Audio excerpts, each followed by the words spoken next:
Kavan Scott and George Gianti pit Keeve, Trennis and Terec against the Nihil as they are forced to prove their fealty to the cause and kill Myaga the Hutt, but the arrival of the Nihil's shadowy leader looks to ruin the Jedi's plan. Kavan Scott continues his Nihil storyline by reintroducing us to the leader of the Nihil, Lorna Dee, a character who first appeared in the Light of the Jedi novel, and one thought long dead by all of the Jedi and even the Nihil. I like the action throughout the issue, but I had really hoped that the undercover Jedi arc which started out this arc would have lasted longer than literally one issue, or not even that, half an issue. It could have been a great deep dive into the Nihil culture and could have had a chance to show another side of the villains and maybe have the Jedi begin to question if they really are villains. We could have had lots of stuff like that, except it just kind of fizzled out there at the end for some bit more action. The stuff where Serret and Terret and their connection and the secret weapon the Nihil have somehow turning Serret into stone after their connection is cut is really quite cool, and I'm looking forward to discovering what that exactly is. Myaga also just suddenly dying was such a strange move, unless it's shown in the next issue that she was merely stunned, but it looks like she was shot in the head, and it was just such an anticlimactic death, especially after she had just been tortured and just brutally tortured at that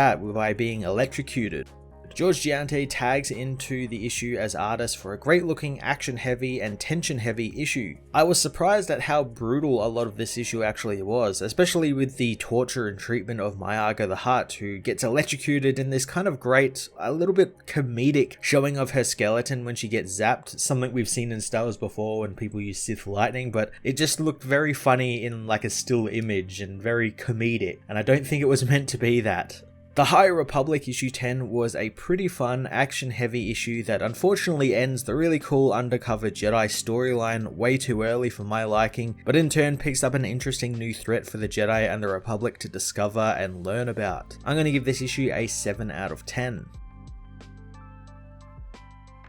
The High Republic issue 10 finds Keeve dealing with a tough situation, having been ordered to kill Myaga the Hutt to prove that she really is the Nihil warrior she says she is. Keeve, however, sees the Nihil carrying a container of Nagnol, knowing that it's dangerous stuff, so reaching out with the Force, she makes the being drop the container, causing a huge explosion and fire. Enraged, Keita kills the on-fire Nihil for his incompetence, knowing that the entire plant could have gone up in flames. Keeve says that he might have done them a favour, asking if they found the hut near Valo, since while it's nothing, she was talking to a Batrak gunrunner at Port Lennox, overhearing that the Jays fought the Drangir with a hut, and if this is that same hut, she might have knowledge of some Jedi secrets, suggesting that they find out what those secrets are, and if she doesn't have any of them, then she can kill them. On the Ataraxia, Ava asks if Serret can sense Terec, but the Jedi would be worried if he didn't, knowing that they are essentially the same being and the same mind, and they experience each other's thoughts because they are each other's thoughts. They know Terec is safe and that they are also worried as Skier tries to move his lightsaber with the Force, struggling to levitate it even just a little bit, as Serret says that Terec believes that Keeve Trennis is playing a dangerous game that has something to do with Myaga the Hutt, but they cannot sense what. Ava finds that to be a concern, but Serret can't really interpret what is happening, only that they are all in danger. Ava is sure that the Force will protect their friends, as Dr. Janol calls Skier, wanting to talk with him in private, but Skier wants to talk over comms since he has nothing to hide from his friends. The Doctor reveals the results of his tests came back, telling him that he is losing his connection with the Force and he knows why. Keeve meanwhile reassures Terec that everything is fine since she just wanted to give Myaga some time. She hopes that Terec's other half is on the way, and the Jedi reassures her that they are on their way, as Keita asks what they are talking about, so Keeve feigns an admiration for the war cloud forge they are on, knowing they must be planning something big, but Keita knows that that's not her concern, and she needs to focus on becoming a Tempest runner, wanting to see what she can do. Keeve and Terec are taken to see Myaga again, and this time the hut is trapped in a large Bacta tank which Keita fills with unrefined Nagnol, telling Keeve that to get the info out of her before it burns her lungs away. Keeve tells the hut to talk, but she refuses, knowing that she will see the Nihil burn in the pits of Corella before she says anything. Suddenly there is a blockage in the gas pipe, which Keeve Keeve knows is Terec using the Force to buy them some more time. Keita knows that there is more than one way to make a Hutt hurt, pressing a button on his mech suit's controls and electrocuting her. Keita demands that they know what the Hutt knows about the Jedi, but Myaga reveals that the two new Nihil they have just picked up are actually Jedi Knights themselves. Keeve and Terec ignite their lightsabers now that the jig is up, telling the Nihil to surrender. Keita attacks, wondering if these two really are the best the Jedi could afford to send. Keeve doesn't know about that, but knows that she can do this, using the Force to cripple Keita's armor. The being won't let that stop him though, hitting a button and electrocuting Myaga even more than before. Keeve and Terec feel the Hutts suffering, unfocusing them and allowing them to be knocked out by the Nihil. Suddenly, Lorna D arrives, wondering if the Nihil will now admit that she was right. Serret senses the woman as Terec knows that D was meant to be dead. She says that if she was dead, she wouldn't be able to do this, knocking Terec out before shooting Myaga in the head and killing the Hutt. Keeve knows that that was a mistake, but Lorna doesn't think so, finding the Jedi to be adorable as she calls for Dr. Adason to do his thing. The Doctor activates a mysterious box, which has something in it that scares Keeve, as Lorna says that she has been wanting to test this for a long while. The Jedi are overcome by some sort of power as Serret begins feeling it as well, having lost connection with them and Terec. The Jedi realizes that Serret refers to themselves as I, as Serret reveals that Terec is now gone and they are alone.